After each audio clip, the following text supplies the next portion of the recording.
What's up, my Yu-Gi Bros? I'm your host, the one, the only, the RJB0. Welcome to Casual Friday. Yesterday was Thanksgiving. I had a lot of fun and an extreme amount of food, and I'm kind of dealing with the food coma now as we get into the first part of the Christmas season. Starting off, we have decided that after a wildly successful first episode of last week in Yu-Gi-Oh! I am going to be doing this as a weekly thing. I'm also probably going to be streaming live, playing some decks every Saturday afternoon. That should be cool. Next Monday, I have another episode of Decks That Make You Better at Yu-Gi-Oh! Possibly this time being a guest upload, and a couple more discussions, and a deck on Wednesday. And then Thursday begins my new series that I am calling The Ridiculist, which is, I totally plagiarized from Anderson Cooper. However, what it is a top 10 list that is about something absolutely totally stupid. You will get to see what the very first one is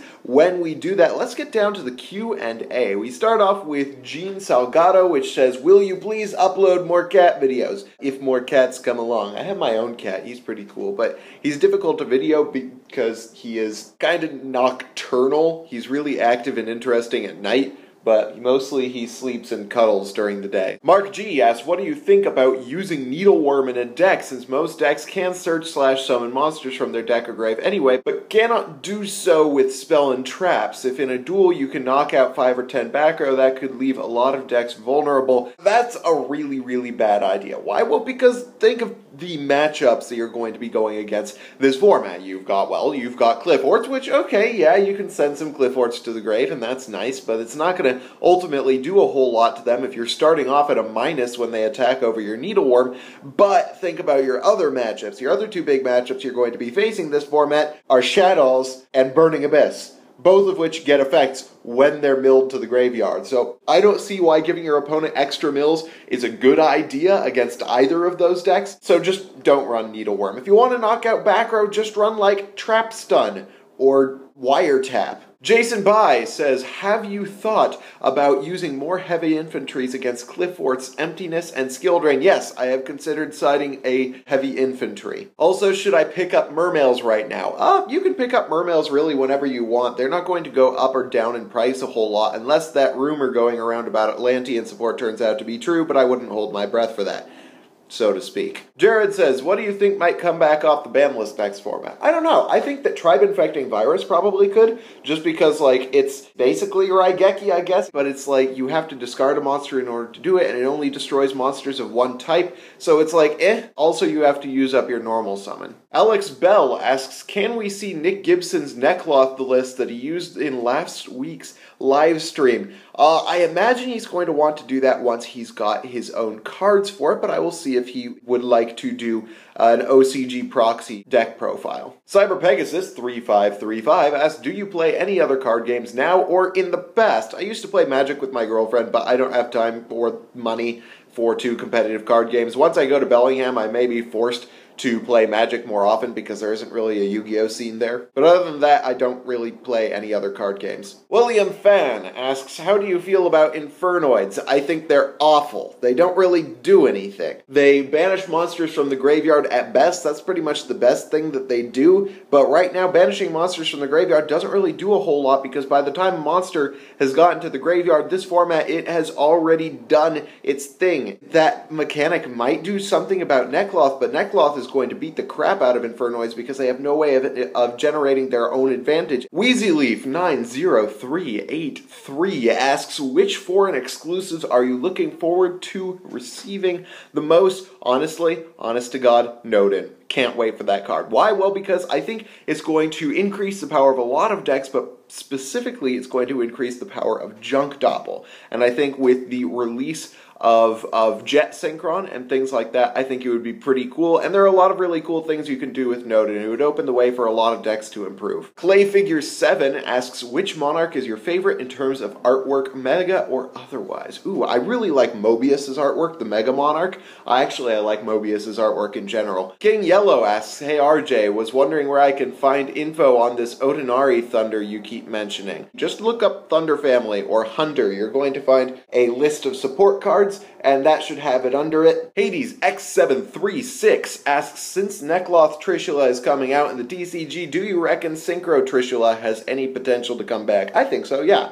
I think the problem with Trishula, like, it used to be really good because there were so many ways of putting it on the board essentially for free, but these days we don't really have that. You actually have to commit resources to the board in order to make Synchros this format, and so I think Trishula is unlikely to see play even if it came back to 1, so I think it could come back. Nicholas Bluetrike asks, if you could create your own archetype, what would it be based off? Is there a pirate archetype after all these years? Dude, a pirate archetype would be so cool. I think it would be super cool to have something like, I don't know, yeah, pirates would definitely be cool. We don't have a lot of space-themed archetypes that are particularly good, or any good space-themed archetypes at all. It would be cool to have some kind of science fiction-y archetypes, but that's pretty much all I can think of. Destroyer831642 says, have you tried out the Korean exclusive HP Lovecraft cards? They seem to be really good, and I think it is vastly underutilized. Well, it's not really vastly underutilized in the TCG because we don't have them. And they actually use them in the Nekloth deck.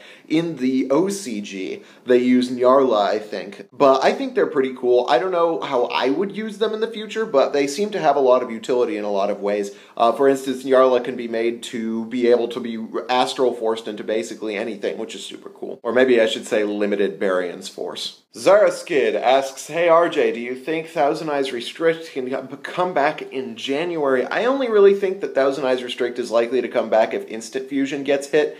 Because otherwise you're going to have like a 3 of instant removal to any monster in the game, and that's just a little bit silly. Keith Harrison asks, what are your thoughts on polymerization or even fusion substitute in Shadows? Why? Why would you want it? You have a spell speed 2 polymerization. Not only that, but you also have a polymerization that has the possibility of fusion summoning from your deck. Also, if your fusion goes to the grave, then you can't get polymerization back because it's not a Shadow spell or trap card. So I don't know, why would you want to? Ninja Neos IV asks, what are your thoughts on Noble Knights and their new support, and can we possibly get a deck profile? I think that their new support still caters to an old strategy, and that old strategy is really easily broken by just getting rid of Excalibur, and once you get rid of Excalibur, you can do anything the hell you want with whatever monsters they have on the board, as I've demonstrated repeatedly with Mermails before. Once you get rid of Excalibur, basically every deck this format has easy outs to Sacred King, and even if you say that Sacred King isn't the real goal, even if you say that they can do things other than Sacred King, the other things that they don't do as well as other decks. There is a deck for everything they do this format that is better at doing that than Noble Knights. OJ the Black asks, what do you go to school for or plan to go to school for? Well, I'm going to be double majoring in communications and political science so that I can do a lot of writing about the government and stuff like that. Really, I'm planning on being a journalist. I could possibly become a campaign manager, go into politics, be a speechwriter, something like that. Lethal Lemon Laser asks, have you watched all 5 of the Yu-Gi-Oh! Animes, including Arc 5? And how would you rank them, or at least what do you think of them? I've only watched through 5Ds. I stopped at Zale because I thought that Zale was really obnoxious. I really liked 5Ds. I enjoyed it a lot. I enjoyed the main character and his backstory a lot, so I thought that was really fun. But, I mean, the original is always going to be the best. Banished for 2 turns says, what do you think of Despot 003 and the archetype as a whole? I think it's pretty cool. It does a lot of special summoning very easily. I just think that they need some spell and trap cards to add a little more consistency to the archetype and a good rank 2 for them to go into. Yule Franz asks a half a bajillion questions. He says, do you think Monarch Stun can be successful in the future with their new support? I think that Monarchs in general can be successful in the future with their new support. He also asks, what do you expect from the Shadow Water Fusion?